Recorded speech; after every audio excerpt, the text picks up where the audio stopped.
ব্রোজে থেকে পছন্দের সব রান্নাবান্না। সকালে টিফিনে চিজ দিয়ে পাস্তা, দুপুরে গোবিন্দভোগ চালের খিচুড়ি আর ফুলকপির পকোড়া। রাধে রাধে বন্ধুরা, কেমন আছো সবাই? আশা করি সবাই ভালো আছো, সুস্থ আছো। সকালবেলা থেকে আজকে ব্লগটা শুরু করছি। প্রথম থেকে শেষ পর্যন্ত তোমরা দেখতে থাকো, আশা করি তোমাদের ভালো লাগবে। সকালে টিফিনে আজকে পাস্তা করব। পাস্তাটা একটু এই যে ছোটো রাইস কুকারটায় সেদ্ধ বসিয়ে দিচ্ছি। পাস্তাটা এতে সেদ্ধ করতে দিয়ে আর আমি সবজি কড়াতে ভেজে নিচ্ছি, একটু বাঁধাকপি আর ক্যাপসিকাম কাঁচা লঙ্কা কুচি দিয়ে ভাজছি। তো মাঝে মাঝে খুলে খুলে দেখে নিচ্ছি সেদ্ধ হয়েছে নাকি। বেশিক্ষণ সময় লাগবে না, এটা ম্যাকোনিস পাস্তা, তাড়াতাড়ি হয়ে যায়। খুন্তি দিয়ে একটু কেটে দেখে নিলাম সেদ্ধ হয়ে গেছে, এটাকে জল ঝাড়িয়ে নেবো। ওইদিকে সবজিটাও ভাজা হয়ে গেছে, এখন এই পাস্তাটা এর মধ্যে দিয়ে দিলাম। তো খুব তাড়াতাড়ি হয়ে যাবে শর্টকাট রান্নার মধ্যে।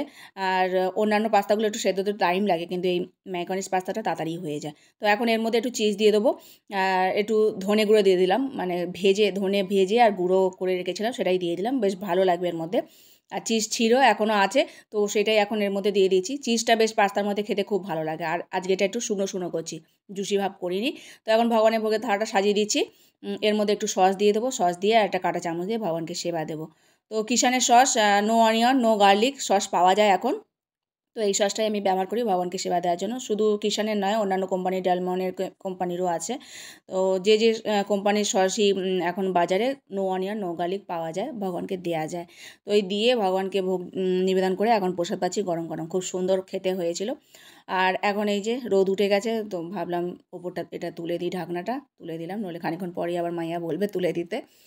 তুলে দিয়ে আর এখন রান্নাঘরে চলে এসেছি। রান্নাঘরের বাসনগুলো যে কটা ভগবানের বাসন পড়েছিল সেগুলো এখন মেজে ধুয়ে উপর করে রাখবো, তারপরে আবার দুপুরে রান্নার জন্য ব্যবস্থা করবো। আর আজকে করবো খিচুড়ি, গোবিন্দভোগ চালের খিচুড়ি করার ইচ্ছা আছে। তো একটু গোবিন্দভোগ চাল নিলাম, আর ডালে চালে মিশিয়ে যাতে আধ কৌটো মতো হয় সেরকমটাই নিচ্ছি। বেশি করলে তো আর কে খাবে, সেই জন্য 3 রকম ডাল নিলাম। মটর ডাল, খোসা সমেত মুগ ডাল আর এমনি মুগ ডাল। এমনি মুগ ডালটা ভাজাই ছিল, তো সেটাই যখনই রান্না করি তখনই এরকম ঢেলে নিই, কোনো অসুবিধা হয় না। নইলে যখনই রান্না করবো ভাজতে হবে, কাঁচা যদি থাকে। ওই ভেজে রেখে দিয়েছিলাম, সেটাই কৌটো থেকে ঢেলে নিলাম। আর আধ কৌটো মতো হয়েছে, চালে ডালে মিশিয়ে সেটাকে ভিজিয়ে রাখলাম। আর যে জামা কাপড়গুলো কাচার জন্য আমি ভিজিয়ে রেখে গেছিলাম, তো সেগুলো এখন কেচে নিয়ে আর মেলে দেবো। তো খাওয়া তো একবার হয়ে গেছে ভগবানকে সেবা দিয়ে, তো তাই জন্য আবার একটু বেলাতে করলেই হয়। খিচুড়িটা একটু গরম গরমই ভালো লাগবে, তাই ভাবলাম যে কাজকর্মগুলো আছে সেগুলো করে নিয়ে তারপর রান্নাবান্না বসাবো। আর শীতকালে তো অত কাচাকুচি করা যাচ্ছিলই না, এত অবস্থা খারাপ, হাত পা পুরো একবার কেটে যেত জলে হাত দিলে। আর সকাল থেকে কারেন্ট নেই, এখনও পর্যন্ত কারেন্ট নেই। এখানে এই অবস্থা, সবসময় কারেন্ট থাকে না। রাধাকুণ্ডের দিকে এরকমই হয়। আর এই দেখো সবজি বানিয়ে নিয়েছি, জামা কাপড়গুলো মেলে এসে। আর এখানে ফুলকপি বানিয়েছিলাম ছোটো ছোটো টুকরো করে। ফুলকপি একটু খিচুড়িতে দেবো আর একটু পকোড়া করব, গরম জলে দিয়ে রাখলাম, খানিকক্ষণ চাপা দিয়ে রাখবো, তো ভালো হবে। আর এখন সবজিগুলো ভাজবো। বেশি সবজি ছিল না, তো কড়াইশুঁটি টমেটো এগুলোই দিচ্ছি। একটা ছোট্ট মতো আলু দিচ্ছি, কয়েকটা ফুলকপি এর মধ্যে দিয়ে দিচ্ছি খিচুড়ির মধ্যে। প্রেসার কুকারের মধ্যে করব, খুব তাড়াতাড়ি হয়ে যাবে। আর কিছু ফুলকপি রেখে দিচ্ছি যেটা পকোড়া বানাবো পরে। খিচুড়ির আগে বসিয়ে দিই। কড়াতে শুকনো লঙ্কা সর্ষের তেল আর জিরে ফোড়ন দিয়েছিলাম, দিয়ে এখন সবজিগুলো দিয়ে দিলাম। নুন হলুদ অল্প পরিমাণে দিচ্ছি, শুধু এইটা তাড়াতাড়ি সেদ্ধ হয়ে যাওয়ার জন্য, হালকা হালকা ভাজা হবে। কড়াইশুঁটি টমেটো সব দিয়ে দিলাম, একটু আদা বেটে দিয়ে দেবো আর একটু জিরে গুঁড়ো দেবো। দিয়ে আর মশলাটাকে ভেজে ভেজে নেবো। তারপর চাল ডালটা যেটা ভিজিয়ে রেখেছিলাম সেটা ধুয়ে এর মধ্যে একটু ভেজে ভেজে নেবো। সবজির সাথে ভেজে নিলে চালে ডালে সেটা একটা আলাদা টেস্ট হয় খিচুড়ির। তো সবসময় তো এরকম করা হয় না, শর্টকাট রান্নার জন্য তখন আর করি না। আজকে একটু ভালো করেই করছি ভগবানের সেবার জন্য। তো দেখো দিয়ে দিয়েছি, আর এটা একটু ভাজা ভাজা করব। এখন আবার পরিমাণ মতো নুন হলুদ সব দিয়ে দিলাম, যতখানি খিচুড়িটা লাগবে। তো ভাজা ভাজা হয়ে যাওয়ার পর এখন প্রেসার কুকারের মধ্যে দিয়ে দিলাম, আর পরিমাণ মতো জল দিয়ে আটকে দিয়েছি। গ্যাসটাকে জোরে দিয়ে রাখি, যখনই একটা সিটি দিয়ে দেয় তখন আস্তে দিই, তাহলে আস্তে আস্তে ধীমে ধীমে হবে।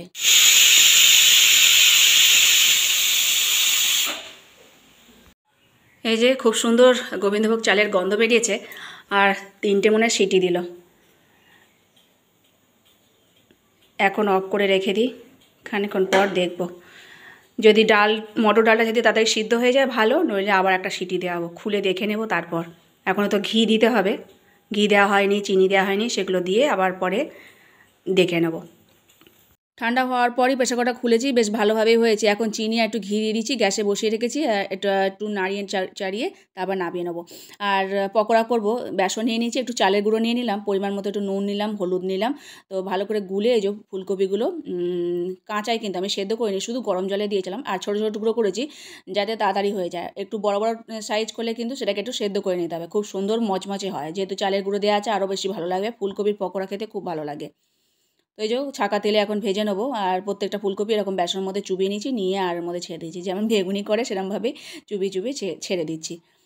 তো এটা লাল লাল করে ভেজে নেবো, আর তারপর খিচুড়ি দিয়ে ভগবানকে সেবা দেবো। তো এটাকে যদি আমি সেদ্ধ করে নিতাম তাহলে এরকম গোটা গোটা ফুলকপি পাওয়া যেত না সেদ্ধ করে নিলে। তো একদমই ছোটো ছোটো সাইজের করেছি যাতে নরম হয়ে যায়। তো এই আস্তে করে দিয়ে আর ভেজে নিচ্ছি, লাল করে ভাজা হয়ে গেলে তারপর ভগবানকে ভোগ নিবেদন করব। তো একবার ভেজে নিয়েছি, সেটাই এখন ভগবানকে সেবা দেবো। আর একটু কড়াতে দিয়েছি, সেটা থাক, আবার পরে ওটাকে আবার লাল করে যখন খাওয়া হবে তখন আবার ভেজে নেবো, না অল্প করে ভেজে নিয়ে রেখে দেবো। আর এই কটা ভগবানকে এখন সেবা দিলাম। এই যে ভগবানের ভোগ নিবেদন করেছি, দেখো ভগবানের সেবা হয়ে গেছে, এখন নিয়ে যাব। এই যে বন্ধুরা প্রসাদ নিয়ে নিয়েছি।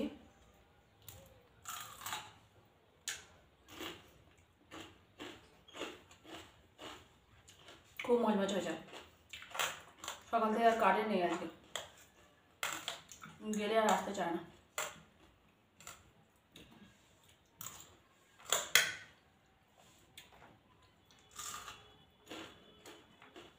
এই যে খাওয়া দাওয়ার পর যে জামা কাপড়গুলো সব শুকিয়ে গেছিলো সেগুলো এখন তুলে পাট করে নিচ্ছি, ঘরটাকে একটু গুছিয়ে নেবো। আর আজকের মতো ভিডিওটা এখানেই শেষ করছি, দেখাবে পরেরটা নতুন ভিডিওতে। আর ভিডিওটার কথা যদি একটু ভালো লেগে থাকে লাইক কমেন্ট আর ফলো করতে ভুলো না। ততক্ষণ জন্য সবাই ভালো থেকো, সুস্থ থেকো। হরে কৃষ্ণ।